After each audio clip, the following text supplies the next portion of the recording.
Esta es La Pulga de Las Vegas, Tunes Radio, la voz de nuestra gente.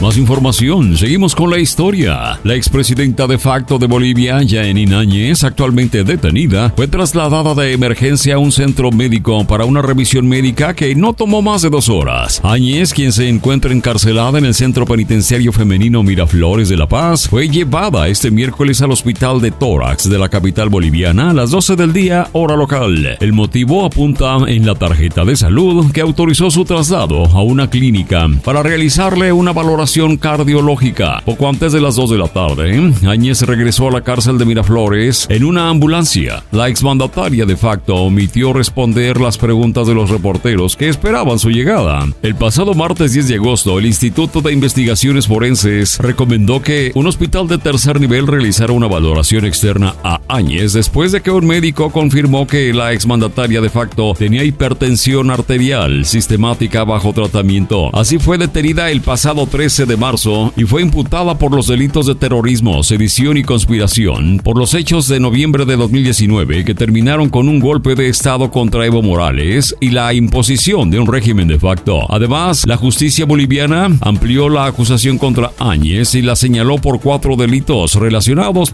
con emitir resoluciones contrarias a la Constitución y las leyes de incumplimiento de deberes. Te informo en La Pulga de Las Vegas, Tunes Radio.